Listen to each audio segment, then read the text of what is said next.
Yep, you got that. You got that. Bring it down here. All right. Hello, everybody, and welcome to the first live edition of the Sports Timeout podcast. And that is going to be brought to you by none other than, well, Jeffersons Free Fried Pickle Fridays. Be sure to head over for all this season's MLB primetime games, as well as College Baseball World Series. That's going to be wrapping up. Holy moly, an unfolding of events that happened there. And yeah, as well as the softball World Series that was there. And go see Billy and his crew and get some wings, grab a drink, celebrate with your friends this May. And yeah, coming up hot. Coming up hot for sure. Great spot for everything that's going on this June, actually. So my bad.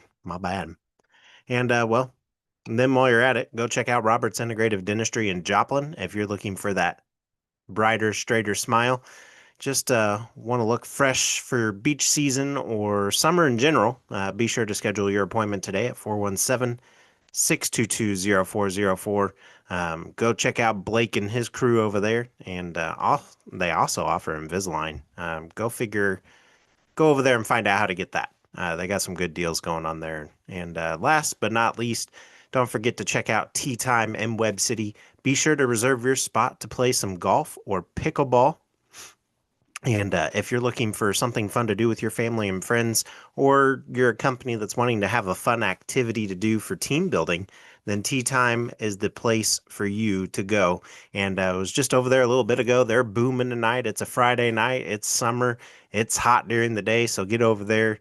I mean, they've got air conditioning in the bays, and even during the winter, played some snow golf for the first time in my life, so that was pretty cool. But yeah, super excited here that we're going live. Be sure to hit that subscribe and follow button on YouTube, by the way. And half price bay rentals. Let's finish this up. Half price bay rentals on Tuesdays. And if none of that intrigued you, go get an iced coffee like I do. So, Wes Underwood, Clint, Tony, Jensen out again. They are on summer vacay. They may pop in sporadically. Sam and Luden might be joining us here in a little bit. Not sure. Gotta love live. We'll see. We'll see how it goes. And well, first up, we'll go ahead and talk the NBA, and we'll talk playoffs. And that's going to be brought to you by Black Eagle Apparel. They do custom apparel and jerseys for any team, sport at the best prices. They are the official merch provider of the Joplin Outlaws and the Sports Timeout podcast. Go check out their website at blackeagleapparel.us. And yeah, be sure to subscribe to their email list and get 25% off your first purchase or your next purchase at that. So, all right, well, here we go. Game 7, okay? It's coming. All right. And give a little bit of a recap of what happened in game 6. I mean, I'll agree the no-look pass from Tyrese Halliburton and led to that ferocious dunk from Sakeem. Man, that just left me thinking that game was done with less than a minute remaining in the first half. And the Indiana Pacers ended up riding that wave of dominance and continued on to win 108-91 over the Thunder on Thursday night to force a winner-take-all game 7. And I'm very sad that it didn't get my 6-game prediction. I thought, and I'm sure Thunder fans were sad as well. I thought that it was going to happen. I thought it was going to be 6. I thought that I was riding in on that, get that momentum off of game 5, going into game 6 and win it in Indiana where it counts. But I guess the Thunder didn't want to do that. And by I say quite stunned, I mean frustrated as well. Probably not as frustrated as that game 1 where it was 111 to 110 and OKC came out with that loss there. But now it's been drawn to the game 7 in OKC on Sunday, and I'm all for it. Okay. It's going to be at 7 p.m. on ABC. And can SGA, Shea Gilgis Alexander, bring the Thunder their first ship? Or can Halliburton get it done. I mean, it's been a really fun series to watch so far. And I'm not even gonna lie. Like it's been phenomenal. And what everything that has come out of this series, I don't even think Pacers fans thought it would go this far. I'm not gonna lie. I know a couple, not a lot, but I don't think Pacers fans thought that they would get this far, to be honest. I really don't. I think that they're just as stunned as OKC going to game 7.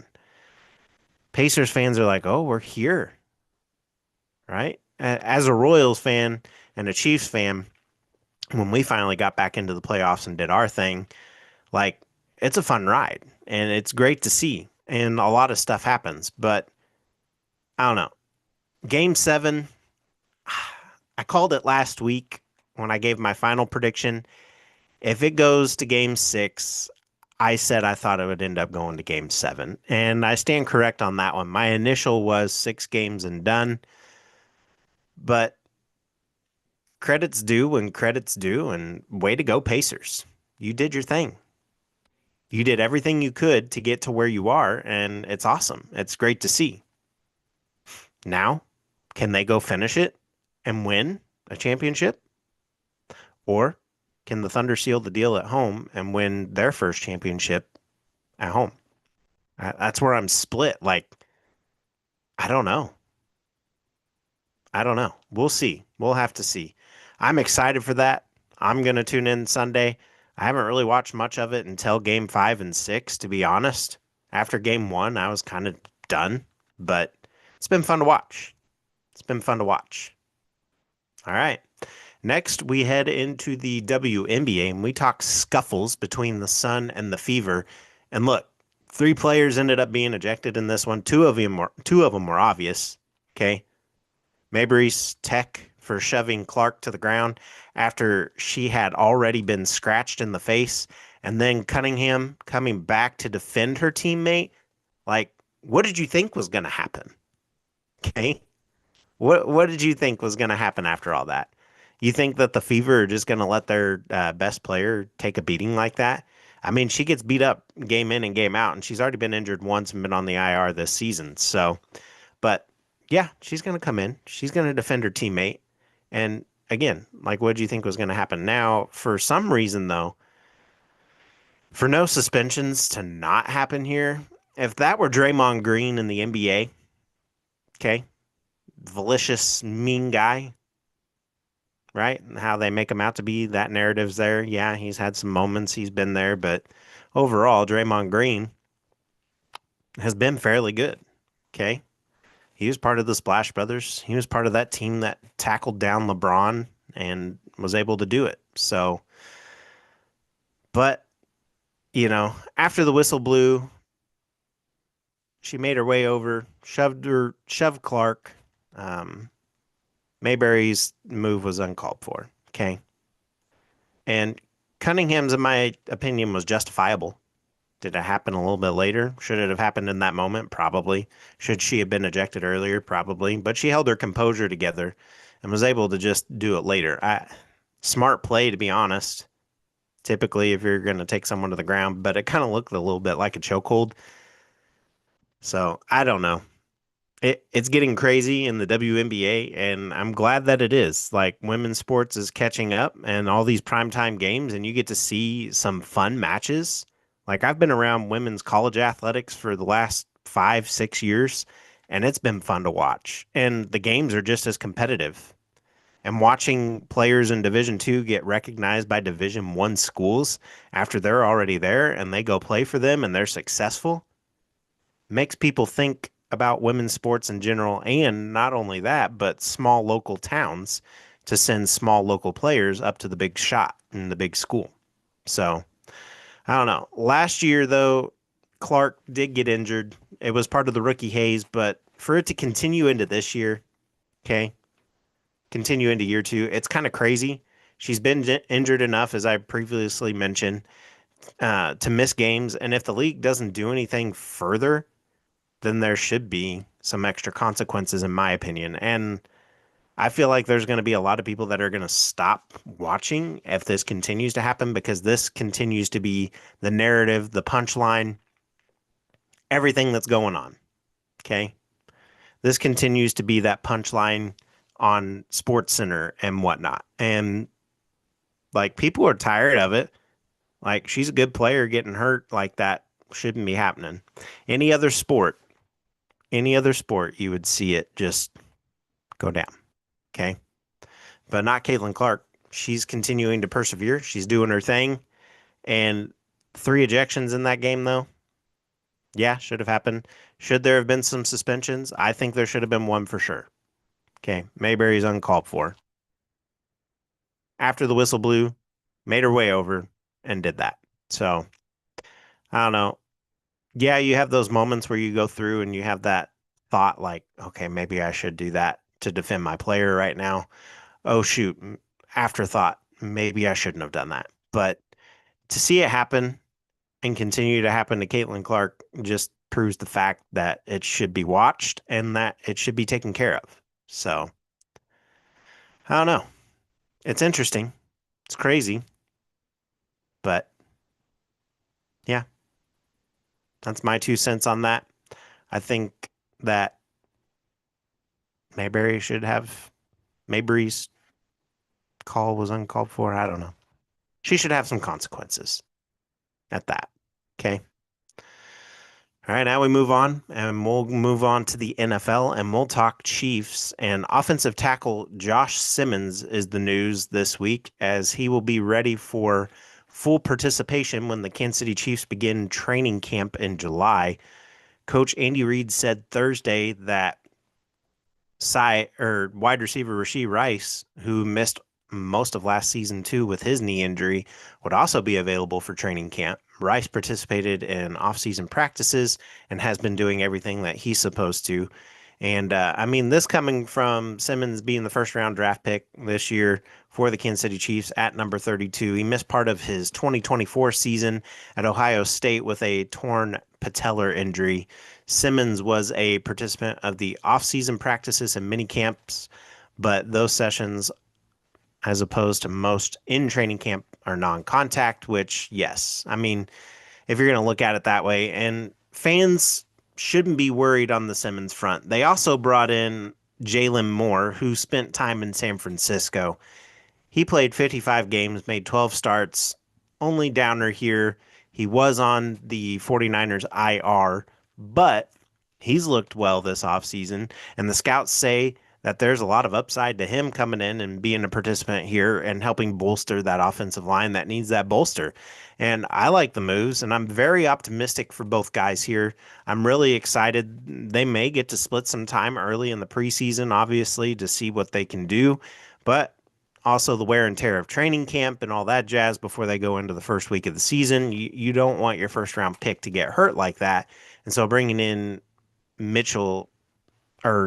bringing in Moore is just a smart idea. Okay. And they brought him in before the season or before the draft. So I like the moves there. A lot of upside. I'm very optimistic for both of them, though. And as for other storylines, Kelsey looks more fit. Mahomes looks healthy. He looks rested. Got the haircut. Looks fresh. Pacheco and Hunt, they're looking good in camp so far. Um, OTAs or whatever you've got going on right now. But Mitchell and Smith are also turning heads at the running back position. And I mean, those are good problems to have. And I'm actually really excited to see what Noah Gray can do this year. Look, the dude had 40 catches last year, 49 targets, and produced 437 yards off of that and had 5 touchdowns, career highs and everything for him last year. And to see that for him to only have 9 missed catches out of 49 opportunities last year says something big. Like the Chiefs could have been ready for Kelsey to move on, in my opinion. With that going on, I definitely feel like the Chiefs could have been able to do what they needed to do to move on from Travis Kelsey. Okay, and I'm super excited that we have all that now, and that Gray got that extension last year too. And I'm excited to see what he can do though, because offensively, I'm anxious to see what can happen with all these guys who can catch, and with everybody coming back from their injuries. We were down Hollywood Brown last year, obviously stating the obvious there. We were down Rasheed Rice. We were down multiple people at points. Kareem Hunt had to come in because we were down Isaiah Pacheco. Kareem Hunt came in and did a phenomenal job. And with a full off season, I would love to see what he can do in Kansas City. A full training camp, I would love to see what he can do. He's had the off season to divulge. He's back in playing shape. He's been able to train effectively, knowing where he's going to be instead of sitting on his couch and waiting for that call. He's able to do what he can now, and it's phenomenal. So, and that's just the offense, okay? Defensively, I'm excited to see what Major Williams can do. He's already on the depth chart. I think he's a 1-2-3 guy right now in the backfield. I want to see what Fulton can bring to the table, the guy that came over from the Chargers. I'm ready to see what he can do. Um, gosh, I'm ready to see how Bassa can do as well. And Noel Williams, like a couple of names that weren't there last year. I'm ready to see what they can do. It will be interesting to see for sure and how they'll fit in, like every time has happened. But the overall excitement is there. I think the overall potential to win another one is there, or at least make it back to an AFC championship. This is the most secure I've felt as a Chiefs fan on that offensive line since 2020. Okay. Like that says a lot. And they've had some good offensive linemen, but they've all gone down. They've all been hurt. They've all had their things happen here and there. But I'm really excited to see where this Chiefs team can go. I'm really excited to see what they can do and just how they can react. Because last year, it was a lot of watch and see. Juju Smith-Schuster's there, brings that veteranship. They've still got Sky Moore in there, who, in my opinion, can be capable if you give him the opportunities and he can stay healthy. That's been the big issue for Sky Moore. He just can't stay healthy. He played big roles, just like Mecole Hardman in the Super Bowls. He had some moments, key plays. But last year in the Super Bowl, to watch the Chiefs just be stagnant because of positions and just things that were going on, it's crazy. It's crazy. I'm also excited to just see how this team does in general. Okay. So, ready for preseason, ready for football, just like the rest of America. Next up in the NFL, and lastly in the NFL, we will talk the Browns and quarterback Shedeur Sanders, who was cited twice this month for speeding. The internet is having a heyday with this, but this experiment, well, this is an experiment, I feel like, and it will be a big bust, in my opinion. Okay. With everything that's happened on draft day, then small things in between, and now this, I'm not sure how it will pan out. The Browns have addressed the citations with Sanders, and according to Cleveland.com, he is taking care of the tickets, the team spokesman said, and told the media outlet. For the most recent citation, Sanders must either pay a $250 fine for the fourth degree misdemeanor or fight the ticket in Strongville Mayor's Court on July 3rd. Sanders is 23. He's participating in the Browns mandatory mini camps over the last couple weeks. And look, I'm not a Dylan Gabriel fan, especially how he handled the OU situation, but that's a guy you're going to have to look at here. Okay. And he just kind of moved on and did his thing. I don't think his character's there to me. That was a frustrating situation, and I don't think he handled it well. Okay. And then let's see what else they've got. I'm not a big fan of Kenny Pickett. Dude throws more picks than the other guy I'm about to mention, and that's Joe Flacco. Okay. Kenny Pickett and Flacco are the other options. And then you've got the number one in Deshaun Watson. Current depth chart is Watson at one as the starter, if he's available or when he comes back. Pickett is currently the number two before preseason. Flacco's the three. I think that's a good spot for him to begin the year, which tells me how much faith they have in Pickett if Watson goes down, if Flacco's the three, and then Gabriel's your four. Okay. And so again, Sanders is not even the four they have in the room on the depth chart. Okay. I'm curious as to why they even drafted him. I really am. With all the shenanigans and everything that happened, I'm just curious. I don't know. I don't know. Should Shador be on that roster?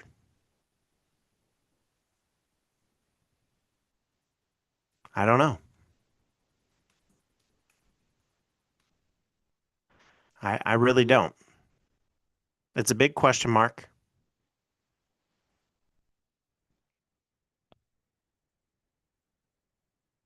It I don't know. It's just crazy. It is. It's crazy. I I feel like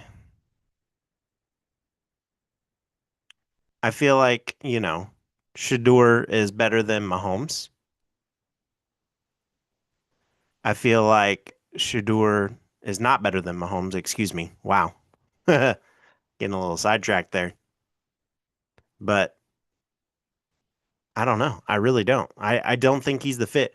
And with everything that Deshaun Watson's been able to do in his situations,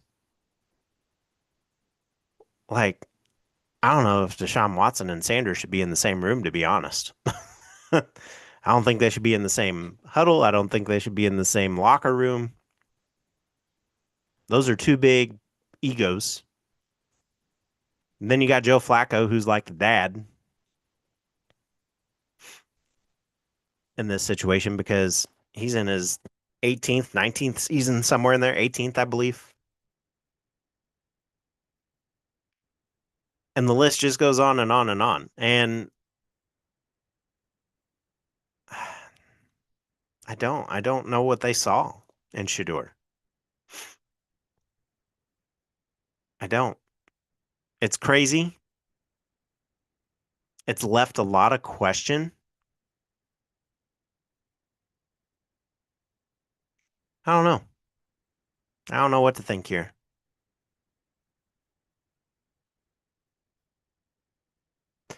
But yeah, man. I said that'd be the last topic in the NFL. And you know, let's go ahead and let's talk some more NFL here. Okay, let's do it, shall we? Another topic that we've got. Rams minicamp in Maui. And this is actually kind of a cool story, okay? Puka Nakua is one of those success stories that had a lot of, honestly, in my opinion, downside. But how he's been able to handle his situation in the MLB or the NFL, man, I am so sorry.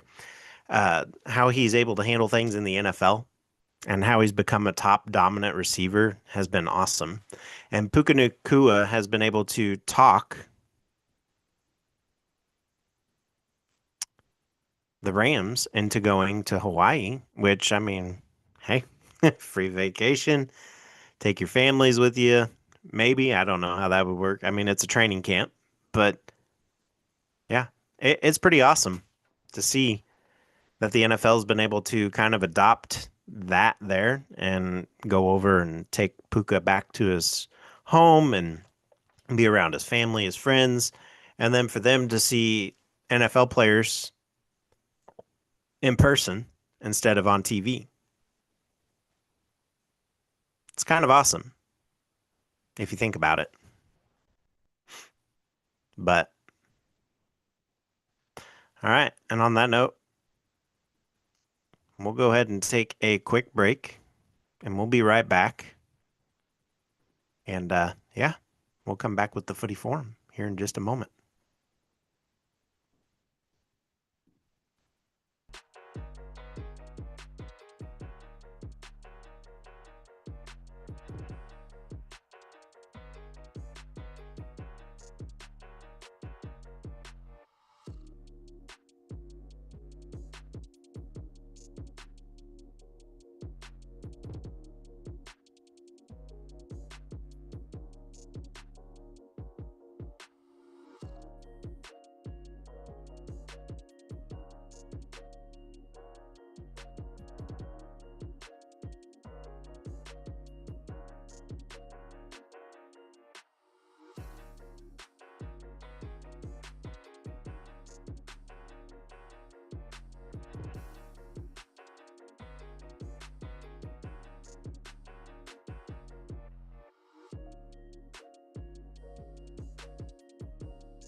All right. And on that, welcome back into the Sports Timeout podcast. And yeah, a little break there.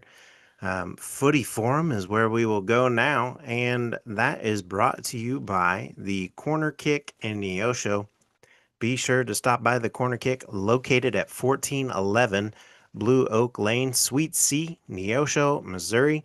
They have the largest soccer store in Southwest Missouri, Northwest Arkansas, Southeastern Kansas, and Northeastern Oklahoma. Be sure to check them out Tuesday through Sunday for your football needs. And joining us here in just a moment, we got Sam and Luden, and exciting stuff out of Sam. I'm excited for him to come on and just talk about his experience that he had on his trip. And then we're going to probably touch on the 2-game skid that they had. But ready to hit the road and go into the playoffs. Man, it's going to be the 4 seed versus the 1 seed. And bringing that in now, welcome in. How are you? What's up, Wes? How are you, man? Man, I'm doing good. I'm doing good. And first live. So welcome into that. You're welcome. Awesome. And super excited for you guys. And so before if Luden is hopping in here, we'll give him a minute. But let's go ahead and talk about that trip you had. Yeah, the trip was amazing. Life-changing experience. We were in a place so we were basically in Mwanza, Tanzania, which Mwanza is like the second or third largest city in Tanzania. The capital I think it's the second largest because I think the capital is the third largest, and then Dar es Salaam is the biggest. So we're like right outside Mwanza in a village called the Katongo, and we were at an orphanage called the Mavuno Village. That's So, awesome. And how many camps did you end up doing in general? so we ran a clinic for 4 sessions, hour and 45 minutes each session for a day for 5 straight days. We had Impressive. 267 kids sign up, but we ended up with right under 300 total. Only 50 from the village. So something like 2/3 or something like that were from surrounding villages. We had some kids, ages 8, 9, 10, all the way up to 20 that were walking several miles every day to come to camp and then walk home.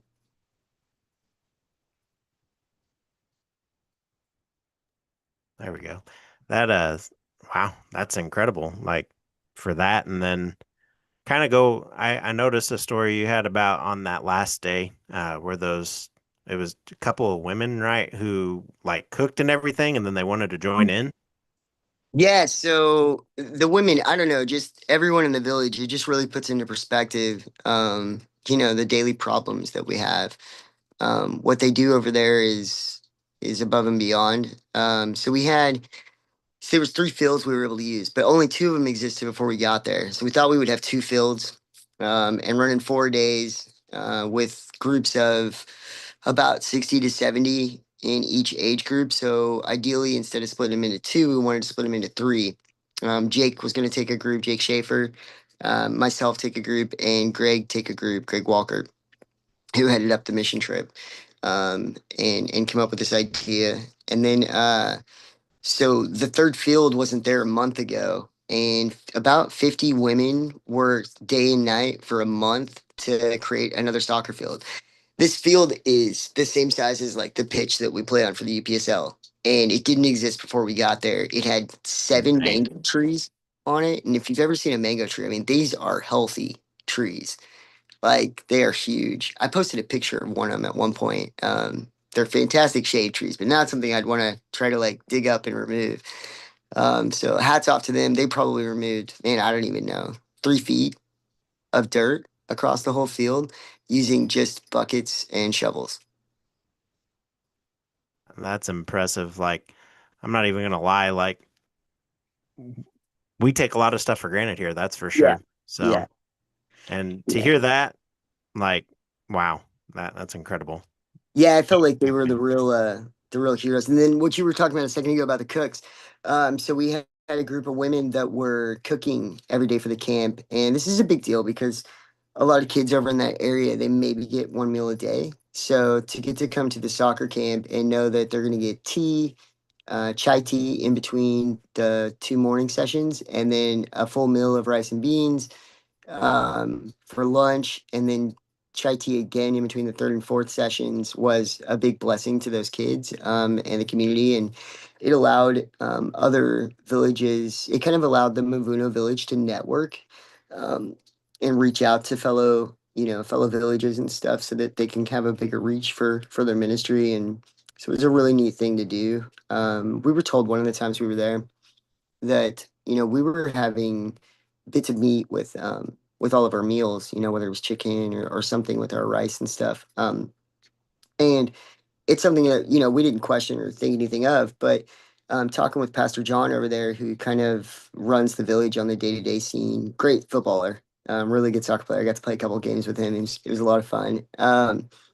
He told us that for most kids in Mwanza, you don't they might get meat for Christmas and maybe for Easter, but the rest of the year they're not having meals with meat because they just can't afford it. So the Muvino village is a special village. It's an orphanage. There's 6 houses there, so 6 couples that are essentially foster parents is how we would look at it, and they've got anywhere from 10 to 15 kids that they're raising constantly alongside theirs, all the way up to your high school age. That is very impressive. That is impressive. All right. Now we move on to the fun talk. And some things happened while you were away, Oh, unfortunately. And uh, so 2 games lost to end the season for you guys and just kind of what's been the team's mindset now that you prepare for this playoff match. It's going to be the 1 versus the 4 seed. And what do we got here? Yeah, I struggled with that a lot before I said yes to going. I was gonna miss a couple big things. One was I was gonna miss our last two regular season games for UPSL, and then of course Luden's head coach for the '09 ECNL team down at Comets, and I assist him for that team, and I was gonna miss regionals, which you work all fall season to qualify for regionals. So I was kind of torn about that. So when I heard about the results, when I had service completely infrequently over there, um, yeah, I was bummed and felt like I'd maybe let the team down and stuff not being there. I don't know, as a coach, maybe you make a difference, maybe not. Rob, I left the team in Rob's hands, and Rob does a great job with the guys. And I know for the side FC game, we did not take the roster we wanted to take because we had a lot of people out for various reasons, maybe on vacations or injuries or whatnot. So I don't think our strongest team went to side FC, but hats off to side FC. They went from bottom of the table to clinching the spot above us for playoffs. So they've earned it. Yeah, yeah, yeah. When we played them in the first home game of the season and we won 3-0, I remember walking away from that match thinking that was a really, really, really good team. And the result didn't reflect how good they were and how well coached they were. We were just clinical that night and put 3 goals in. It could have gone the other way. I think they hit the bar on us twice that night. So could have been a totally different thing. Bartlesville, they're number 1 seed for a reason. Undefeated, phenomenal team, a lot of talent, well coached. Gave them a run for their money, though. Yeah, I heard that the home match versus Bartlesville was a really good game. I think this is a match where, it's all about the focus and discipline, being disciplined about our shape, staying locked in for 90 minutes of the match. And oh, Hannah, you wanna be on the live? Check out that Tanzania kit. Looking good. Yeah, yeah. Nice. Um, and if we stay disciplined and stay locked in, and we need Luton to have a good game, a really, really good game. Yeah, I think we can, if we can limit them to a goal or two, then I think we can win. I think we can go there and we can surprise them. I know that going from the beating we took when we played them at home the first game our way, and then closing the gap to 2-1 at our house, they know we're not that now we're ready for them. But I'm hoping there's still something to going in as an underdog. For sure. For sure. And you talk about that a little bit of people being gone here and there, and was I didn't get to watch that game or see any of it. We had some prior obligations going on, but back line, were we all there, or did we have some people that were gone in the back line? Yeah, so the entire back line was different Okay. in that game. So Diego was out because of a red card. EJ had an event with work, so he couldn't travel. Sean wasn't at that game, so left back, right back, center back out. I cannot remember if Cole was at that game or not. But at least 3 out of the 4 were missing. So when you don't have that continuity of your back line and the communication that's been there all season, and then Lou's got guys in front of him that are great players and do a great job, but it changes things. And just having that consistency is good. And when you come up against a team like that, it can cause problems. I think it was 1-1 at halftime. And then things maybe went off the rails a little bit. I haven't got to watch that film yet since I've been back a couple days. All right. Well, Matt, good luck in your matchup. When, where, next couple days, right? Yeah, 6 o'clock on Sunday in Bartlesville. Um, Coach Rob's already down there doing some scouting. Watched their training session today. Nice. So we're taking notes and we're gonna be prepared. We're taking a strong roster. So we're excited. I think, yeah, I mean, I think it's a winnable match. Um, I could easily see it going to a draw and being a match that ends in penalties. And penalties, it doesn't matter how much you prepare for them. The team with the better goalie wins. That's how it works. For sure. For sure. So I feel positive that we've got the better goalie. Yeah, I do too. I do too. I mean, and he prides himself on his work, and I mean, I know he doesn't like to brag on himself, and I know he's very humble at that, but I mean, he puts in the work, he studies and does whatever Right. he can. So, but all right. Well, that's going to be it for the Footy Forum this week. And only thing about these lives, can't really do any of the live sports. I mean, we can kind of talk about the current here. It looks like they're going to pull it out against Angel City. They're in the 8th minute of extra time there. I mean, wow. But they're up 1-0 and held scoreless in the first part of that. So that's something to kind of be noted there. Hasn't happened, I think, all season. So, but kudos to the current, and hopefully they continue to make their run. And we'll head to the local sports update, and that is brought to you by the Ghetto Tacos. On Fridays, get 10% off all burritos all day long. They close at 8 p.m., unfortunately, during the summer and through the school year. They're located at 536 North East Street in Webb City, Missouri. Drive-throughs available 417-717-1261. Hope you all get over there and get some of those tacos. They got a lot of stuff. I believe they're at Tacos and Tequila tomorrow, somewhere around there. But it's going to be awesome. Also, get on their page and vote for them for Best in the Four States Food Truck and Mexican Restaurant. But yeah, grab a grab some shirts that are there too. Grab some cups, or most important, just grab that taco. And well, Joplin Outlaws are on the road this week, but I would like to talk MSSU briefly, and they're going to do something huge, and that's bringing in women's flag football. And I mean, it's going to launch as a club sport next season, and by the 26-27 season, they will elevate to varsity status, and they become the very first school to add women's flag football in the MIAA. What a big accomplishment, especially in today's thing with women's sports, for sure. I mean, that's awesome to see that, and to see that grow. Like, that's going to be an Olympic sport here pretty soon. And if like they're preparing for it, NFL players are wanting in on it. Some people aren't very happy that the NFL players want in on it, but I mean, we'll see. But it's pretty cool to see that, and to see it come at collegiate level. Like, there's pro flag football teams out there for women other places that are not in collegiate, and I think they just go to the pro.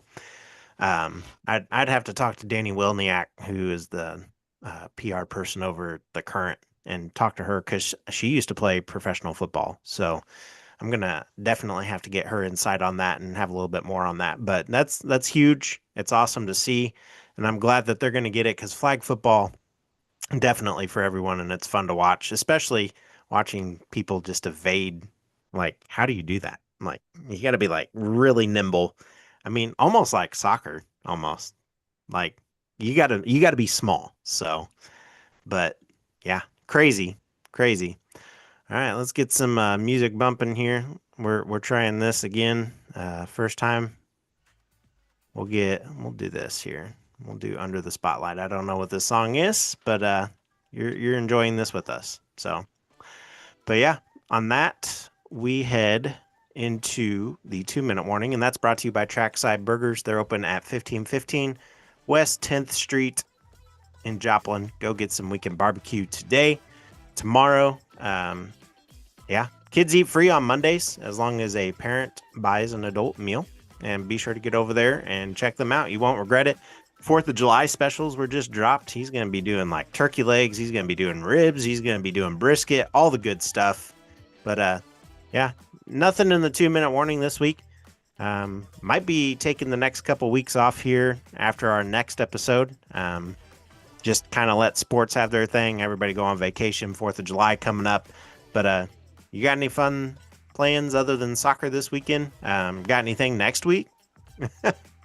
Yeah, we just let's see. I got in at like 2 a.m. Tuesday night. Oh man.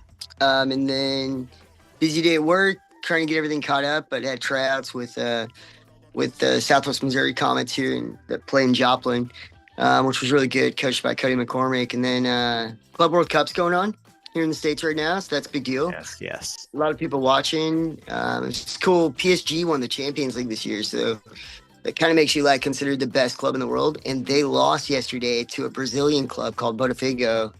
So that was a big upset and neat to see. Crazy.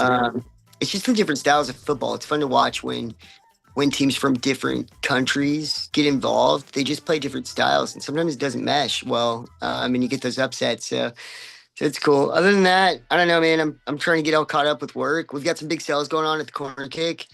50% off a lot of our jerseys and 30% off a lot of the other ones as well. And we just put several cleats on sale. Some of the elite top boots. Wizards kits in that 50% off. I am sold out. Sporting KC or Wizards. I miss it every time. No. But I'm getting ready to get some new ones in, and we've got some good inventory headed in. That's awesome. I still got to get over and get me some new Jomas. So. Oh yeah. Hey, speaking local sports, man, it was cool. While I was gone, a big project I worked on was the Southwest Missouri All-Star Game for the high school soccer players, and Luis Perkovich reached out to me and got it all set up. We worked on it for a few months, and it went off really well. Lake Country hosted it for us up in Springfield, and it looked like it was a really good event. So I guess Luis was telling me today that several college coaches have reached out for information on some of the high school players that were involved in the match. So success. Pretty cool. That's awesome. But all right, well, on that note, have a good rest of the night and safe weekend. And yeah, maybe more of these lives come football season and beginning of next soccer season. And love doing it. But y'all have a good time, and we'll see you next week on the Sports Timeout. Thanks for having me, Wes.